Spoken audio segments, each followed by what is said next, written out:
सांख्यिकी चैप्टर का नाम है मेजरमेंट ऑफ रिलेटिव पोजीशन, सापेक्षिक स्थिति के माप। इसमें टॉपिक है percentile scores. Lecture 48। Percentile scores मतलब प्रतिशतांक का मान, और प्रतिशतांक का मान में भी टॉपिक हमने सब टॉपिक लिया है व्यवस्थित अंक सामग्री से प्रतिशतांक मान की गणना। To calculate percentile score from group data. व्यवस्थित अंक सामग्री से प्रतिशतांक की गणना के लिए निम्नलिखित सूत्र का प्रयोग किया जाता है।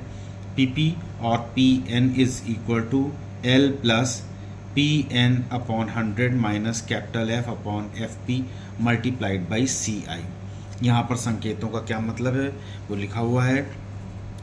PP का मतलब है वितरण का प्रतिशत, अर्थात 10%, 20%, 30%, 40%, 50%, 60%, 70%, 80%, 90% इत्यादि। इंग्लिश में से कहते हैं percentage of the distribution wanted, for example 10%, 20%, 30%, 40%, 50%, 60%, 70%, 80%, 90% etcetera. L का तात्पर्य है उस वर्गांतर की यथार्थ निम्न सीमा जिसमें PP है, परसेंटाइल या प्रतिशतांक है।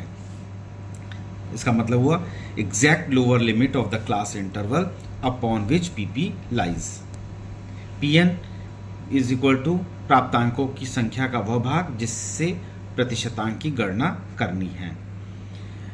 Part of N to be counted off in order to reach PP। Capital F का मतलब है L के नीचे के वर्गांतर की संचित आवृत्ति, cumulative frequency below L, total frequency below L। FP का मतलब है प्रतिशतांक वाले वर्गांतर की आवृत्ति, number of scores within the interval upon which PP falls. CI stands for, CI का तात्पर्य है वर्गांतर का आकार, या इसे वर्ग विस्तार भी कहते हैं या वर्ग अंतराल भी कहते हैं। अब एक उदाहरण लेते हैं, उससे क्लियर हो जाएगा कि कैसे हमको सॉल्व करना है। नीचे दिए गए व्यवस्थित अंकों से 20% व 60% की गणना कीजिए। प्रतिशतांक 20 और प्रतिशतांक 60 की गणना करनी है। प्राप्तांक, एक कॉलम में प्राप्तांक दिए हुए हैं और दूसरे में आवृत्तियाँ दी हुई हैं। प्राप्तांक हैं 50 to 54, ये क्लास इंटरवल 5 का हो गया। 45 to 49, 40 to 44, 35 to 39, 30 to 34, 25 to 29, 20 to 24, 15 to 19। और उसके करस्पॉन्डिंग फ्रीक्वेंसीज जो हैं, उसके सामने की आवृत्तियां जो हैं वो दी हुई हैं 1, 7, 8, 12, 9, 6, 5, 2। अब इसका सॉल्यूशन में ये दोनों table as it is copy कर लेंगे, एक और टेबल बनाएंगे, उसको बोलते हैं क्यूमुलेटिव फ्रीक्वेंसी या संचयी आवृत्ति। हल। प्राप्तांक एक कॉलम, दूसरा कॉलम फ्रीक्वेंसी का, तीसरा संचयी आवृत्ति। प्राप्तांक 50 to 54, 45 to 49, 40 to 44, 35 to 39, 30 to 34, 25 to 29, 20 to 24, 15 to 19। Corresponding frequencies are, आवृत्तियां क्रमशः हैं 1, 7, 8, 12, 9, 6, 5, 2। अब संचयी आवृत्ति लिखने का तरीका, जो सबसे निम्न क्लास इंटरवल है, वर्गांतराल है, उसके सामने की फ्रीक्वेंसी को एज इट इज़ लिख देते हैं, उसके बाद ऊपर से जोड़ते चलते हैं। 2 + 5 is equal to 7, 7 + 6 is equal to 13, 13 + 9 is equal to 22, 22 + 12 is 34, 34 + 8 is 42, 42 + 7 is 49, 49 + 1 is 50। इसको जोड़ लें, ये कितनी फ्रीक्वेंसी हुई?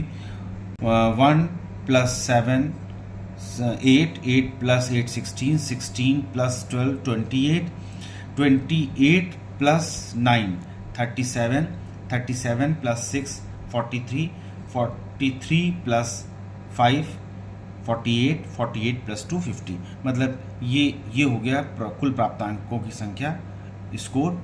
ये 50 और ये 50 मैच करेगा। अब प्रतिशतांक की गणना मध्यांक के समान ही की जाती है। तो हमको 20 और 60 निकालना है, तो सबसे पहले 20% की गणना कैसे करनी है। Pn/100 निकाल लेते हैं। Pn का मतलब हो गया, P का मतलब हो गया 20% और N का मतलब, क्योंकि यहाँ पर टोटल प्राप्तांक है 50, तो 20% ऑफ 50 मतलब 50 का 20% कितना हुआ ये निकालना है। तो 20 × 50/100 कर देंगे सिंपल। ये 0 2 0 ये कैंसिल हो गए, 5 2 10, मतलब 50 का 20% जो होगा वो 10 होगा। अब ये देखना है ये 10 आवृत्ति जो है संचयी आवृत्ति में कहाँ पर लाई करती है, कहाँ पर स्थित होती है। तो ये जो 10 है ये 13 पे होती है, इसी को इसके सामने लिख दिया है P20 की वैल्यू 27 आएगी, भी आगे आएगी तो लिख देंगे, ये इसलिए पहले से लिख दिया है। तो इसका मतलब ये जो हमने प्रतिशतांक 20% है वो यहाँ लाई करता है, और इसीलिए इसको मैंने बॉक्स में कर दिया है। इसका वर्गंतराल कितना होगा, 25 से 29 के बीच में होगा। अब वर्गंतराल 20% प्रतिशतांक वर्गंतराल 25 से 29 में आ रहा है। FP का मान क्या होगा, प्रतिशतांक वाले वर्गांतर की आवृत्ति। अब देखो ये प्रतिशतांक वाला वर्गांतर है, और वर्गांतर के सामने जो होगा ये उसकी आवृत्ति हो गई। F क्या है, L के नीचे के वर्गांतर की आवृत्ति। तो L जो ये वर्गांतर है इसके नीचे की कुल आवृत्ति कितनी है, 7। तो ये कैपिटल F से मतलब इस वर्गांतर जहाँ पे परसेंटाइल लाई कर रहा है उसका जो वर्गांतराल होगा उसके सामने की जो फ्रीक्वेंसी होगी वो FP होगी, और उसके नीचे की कुल फ्रीक्वेंसी जो होगी वो कैपिटल F से रिप्रेजेंट की जाती है। एग्जैक्ट लोअर लिमिट निकालने का तरीका ये है कि यहाँ पर ये जिस वर्गांतराल में परसेंटाइल लाई स्थित हो रहा है उसके नीचे के वर्गांतराल की ऊपरी सीमा और उस वर्गांतराल की निम्नतम सीमा को जोड़ दीजिए, इसको इससे जोड़ के 2 से डिवाइड कर दीजिए। देखिए यहाँ पे मैंने निकाला है L बराबर 25 + 24 डिवाइडेड बाई 2, तो ये हो गया 49/2। 49/2 इज इक्वल टू 24.5। CI बराबर क्लास इंटरवल 5 का है।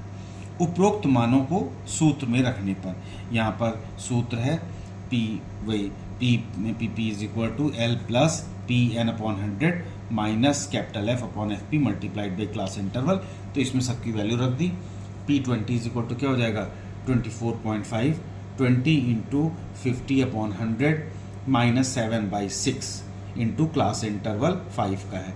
तो 24.5, यहाँ पर ये 0 एक इससे कैंसिल हो गया, ये 0 इससे कैंसिल हो गया, तो 5 2 10, 10 minus 7/6 into class interval 5। P20 is equal to 24.7 plus बचा कितना 10 माइनस 7 इज 3, 3/6 इंटू 5। अब इसको कैंसिल कर लेंगे, 3 1 3, 3 2 6, तो 1/2 इंटू 5, 24.5 प्लस 1/2 इंटू 5, 1/2 इंटू 5 2.5 हो गया। तो P20 की वैल्यू हो जाएगी 24.5 प्लस 2.5, 24.5 प्लस 2.5 ये 27.0 आ गया। तो 20% का मान 27 आया। इसीलिए यहाँ पे देखिए मैंने लिख दिया है P20 इज इक्वल टू 27। प्रतिशतांक जहाँ पर लाई कर रहा है उसके सामने का ये वर्गंतराल, ये इस तरह से एक पार्ट इसका निकाला है। अब 60% की गणना इसी तरह से 60% की गणना कर लेंगे। 60% की गणना करने के लिए Pn/100, P की वैल्यू क्या है 60 निकालना है, तो 60% ऑफ 50 का 60% क्या होगा 60 × 50/100। फिर से 2 0 ऊपर के और 2 0 नीचे के, ऊपर मतलब न्यूमरेटर के और 2 0 डिनोमिनेटर के, हिंदी में अंश और हर कहते हैं। कैंसिल कर दिया, 5 × 6 30 हो गया। अब ये देखना है कि ये 30 मान जो है वो आवर्ती तालिका, संचयी आवर्ती तालिका में कहाँ पर स्थित हो रहा है। तो 30 जो है यहाँ पे 34 में होगा। तो इसका मतलब P60 के लिए ये यहाँ पर परसेंटाइल संचयी आवृत्ति का मान जो है वो यहाँ पर लाई करेगा, इसके अंतर्गत आएगा। इसका मतलब 60% जो है वर्ग अंतराल 35 से 39 के मध्य में आ रहा है। ये तो इसके लिए जो वर्ग अंतराल हमने सेलेक्ट किया, इसीलिए इसको रेड बॉक्स में कर दिया है। तो ये वर्ग अंतराल हमें मिल गया। ठीक, उसके बाद इसके सामने की जो फ्रीक्वेंसी होगी वो FP से रिप्रेजेंट करेंगे, और 60% परसेंटाइल के लिए जो कैपिटल F की वैल्यू होगी वो उस वर्गांतराल जिसमें प्रतिशतांक लाई कर रहा है स्थित है उसके नीचे की कुल आवृत्ति या संचयी आवृत्ति, कुल संचयी आवृत्ति F22 हो जाएगा। तो यहाँ पे 60% वर्ग अंतराल 35 से 39 में आता है। यहाँ पर FP = 12 लिखा हुआ है रेड से। कैपिटल F की वैल्यू 22 है। L फिर इसी तरह से lower limit, exact lower limit निकालने के लिए जिस परसेंटाइल जिस वर्ग अंतराल में लाई कर रहा है, स्थित हो रहा है, इस वर्ग अंतराल के नीचे का वर्ग अंतराल सेट कर लेंगे और नीचे के वर्ग अंतराल की ऊपरी लिमिट और जिस वर्ग अंतराल में प्रतिशतांक आ रहा है उसकी लोअर लिमिट, तो इन दोनों को जोड़ के 2 से डिवाइड कर देंगे तो एग्जैक्ट लोअर लिमिट उस परसेंटाइल की निकल आएगी। तो L की वैल्यू क्या आएगी 35 + 34 / 2। यहाँ पर मैंने लिख दिया है 35 + 34 / 2 69/2 दैट इज इक्वल टू 34.5। अब इन सारी वैल्यूज़ को, और क्लास इंटरवल की वैल्यू 5 है, इन सारी वैल्यूज़ को, इन सभी मानों को सूत्र में रख देंगे। तो सूत्र हमारा है PP = L + PN/100 - F/FP एक ब्रैकेट में इंटू CI। L की वैल्यू है 34.5, तो P60 क्या हो जाएगा 34.5 + 60 × 50/100 - 22/12 × 5। एक 0 इससे कैंसिल, दूसरा 0 इससे कैंसिल, तो बचेगा कितना 5 × 6 30 हो गया - 22/12। 34.5 प्लस ब्रैकेट में इतना हो गया इंटू 5। अब 30 - 22 कितना होगा 8 होगा, 8 बचेगा, तो 34.5 P60 की वैल्यू हो गई 34.5 प्लस 8/12 मल्टीप्लाइड बाई 5। 4 की टेबल पढ़ेंगे तो 4 2 = 8, 4 3 = 12, तो ये हो गया 5 दूनी 10, 10/3 is equal to 34.5 plus 2 multiplied by 5/3। P60 is equal to हो जाएगा 34.5 इन प्लस 10/3। 10/3 की वैल्यू है 3.33। अब इसको जोड़ लेंगे तो 3, 5 + 3 8, 4 + 3 7 और 3 37। तो P60 की वैल्यू 37.83। इसीलिए देखो यहाँ टेबल पे मैंने लिख दिया रेड से, ये 60th परसेंटाइल कहाँ पे लाई कर रहा है, जहाँ पर 34 संचयी आवृत्ति, तो इसके सामने, इसी के सामने के इस वर्ग अंतराल को परसेंटाइल वर्ग अंतराल कहते हैं। तो एक बार फिर से बता देते, परसेंटाइल वर्ग अंतराल हो गया, उसके सामने की जो फ्रीक्वेंसी होगी वो FP होगी, और उस वर्ग अंतराल के नीचे की कुल फ्रीक्वेंसीज जितनी होंगी, जिसको कहते हैं क्यूमुलेटिव फ्रीक्वेंसी, उसको F से रिप्रेजेंट करते हैं। इस प्रकार से ये 60 परसेंटाइल भी निकल आया। तो दिए गए व्यवस्थित आंकड़ों में